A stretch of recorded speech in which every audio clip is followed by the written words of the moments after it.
la vaya a aplicar el órgano que más afectado está por la parapolítica. Eso parece absurdo. Si el Congreso está tan cuestionado, y está tan cuestionado justamente porque una buena parte de sus miembros ha resultado elegido con los votos de los paramilitares o en connivencia con grupos armados al margen de la ley de esa clase, ¿cómo puede esperarse que sea el propio Congreso de la República el que va a adoptar el remedio adecuado? Es evidente que no. Y justamente las reformas que se han discutido, que se han vuelto atrás, que se han vuelto a presentar, etcétera, pone de presente esa circunstancia. De allí que el Polo diga que es necesaria una instancia distinta que discuta y apruebe una reforma política de fondo, y que esa instancia debe ser una Asamblea Nacional Constituyente. Me pareció entenderle, al comenzar su respuesta, doctor Gaviria, que usted defiende la reforma aprobada ayer en Palacio. No, de ninguna manera, de ninguna manera. Digo que cualquiera que sea esa reforma, la que se presentó originalmente o la que ayer fue objeto de un acuerdo, son reformas políticas inocuas y además hechas por un órgano que en este caso no tiene credibilidad para llevar a cabo una empresa de esa naturaleza. ¿Y la idea de la Constituyente cómo es, doctor Gaviria? La idea de la Constituyente es que en la Constitución del 91, dentro de los organismos de participación ciudadana y de democracia directa, hay la posibilidad de convocar una Asamblea Nacional Constituyente para que se ocupe de temas específicos. Naturalmente pasa por una ley del Congreso donde se debe puntualizar cuáles son los temas de la reforma, cómo se van a elegir los miembros de esa constituyente y cuánto van a durar sus deliberaciones. Yo que no soy partidario de estar manoseando la Constitución ni convocando asambleas constituyentes, sin embargo, en este caso no veo una posibilidad diferente, más limpia y más adecuada que esa. Constituyente que supone revocatoria del Congreso actual y convocatoria de elecciones para el mismo Congreso. No necesariamente. Es posible que dentro de la Asamblea Constituyente eso se considere pertinente, pero no necesariamente. Lo que la Constitución dice es que si se convoca la Asamblea Nacional Constituyente y la Asamblea empieza a funcionar, el Congreso pierde sus facultades de constituyente secundario, o sea, no puede ocuparse de los mismos temas de los que se está ocupando la Asamblea Constituyente. Como no parece, doctor Gaviria, con todo respeto, que el Polo vaya a tener suficientes votos para que le aprueben su constituyente, hay que pensar en las dos fórmulas de la reforma. Uno, el umbral al 2%. ¿El Polo es partidario de elevar el umbral o de mantener el 2%? Yamil, permítame que insista. No va a ser el Polo únicamente el que va a convocar esa asamblea. Ya hay sectores de la opinión que están adhiriendo a la propuesta del Polo. Un buen grupo de los liberales del Plan B, un buen grupo incluso de personas que pertenecen al uribismo, pero que no están de acuerdo con el paramilitarismo que ha infiltrado la política de una manera tan vergonzosa. Y naturalmente no vamos a convocar la Asamblea Nacional Constituyente para mañana. Vamos a hacer una campaña pedagógica donde le vamos a explicar al país por qué es el momento de que se reúna una Asamblea Nacional Constituyente para que aboque una empresa de esa naturaleza. Pero bueno, pero de aquí a allá, es que el tema que hay, doctor Gaviria, es que el Congreso actual parece viciado de ilegitimidad. No es que parece, es que está viciado de ilegitimidad, Yamil. Justamente, entonces uno se pregunta, ¿y cómo es que un Congreso viciado de ilegitimidad va a hacer una reforma?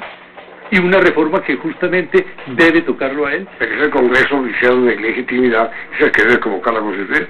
Sí, pero fíjese, Yamil, que es muy diferente que el Congreso se ocupe de buscar la medicina apropiada para el mal, o que en una actitud gallarda, fíjese que yo soy utópico, sigo pensando que un Congreso de esta naturaleza puede tener esa actitud gallarda, diga, en realidad esta tarea debe cumplirla una instancia distinta del Congreso de la República y apruebe simplemente la convocatoria a una asamblea de esa naturaleza. Ahora existen otros métodos, podemos también apelar a que sea el propio pueblo el que le exija al Congreso la convocación de una Asamblea Nacional Constituyente. Ahora, sobre el umbral, doctor Gaviria, el presidente de la República dijo ayer que no se puede negar a los partidos pequeños el derecho a existir.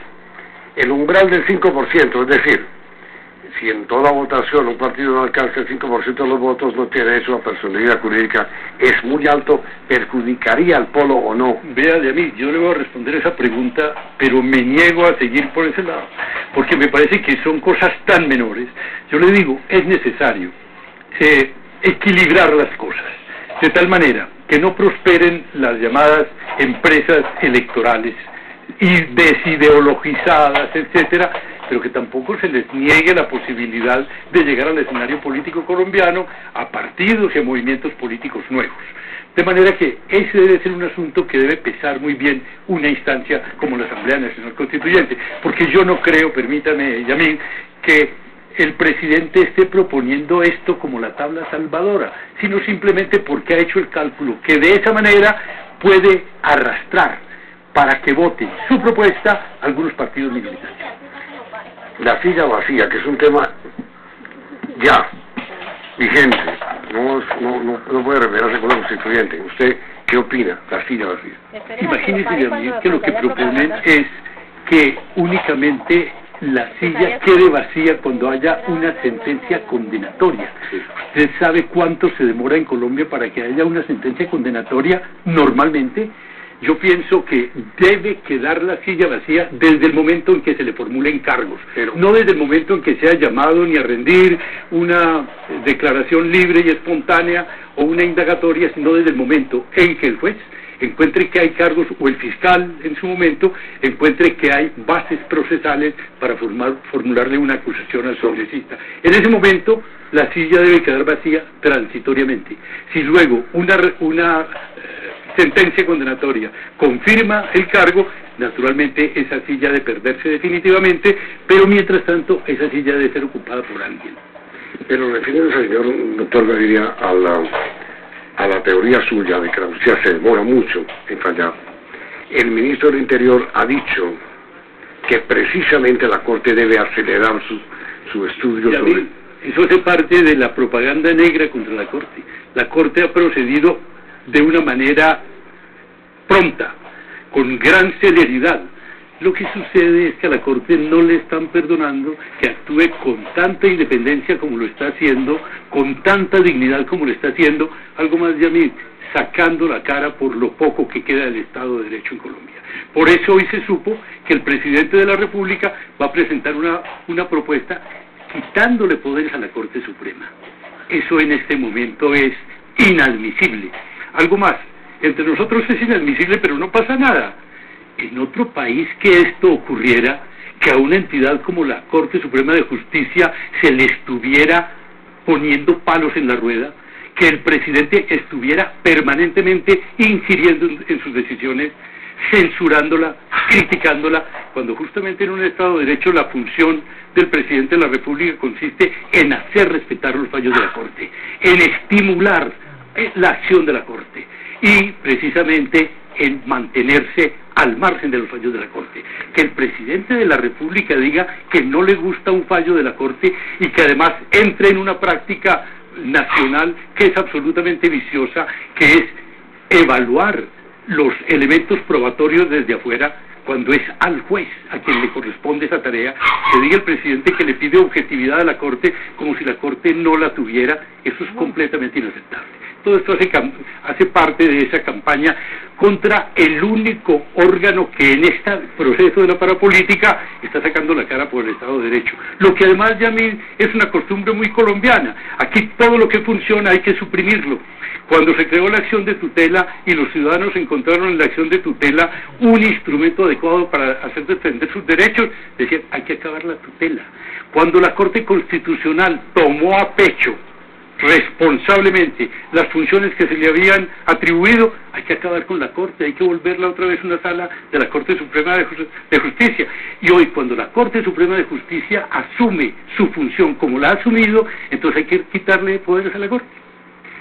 Doctor Gaviria, muchísimas gracias. A usted ya es muy amable. Enseguida viene la noticia.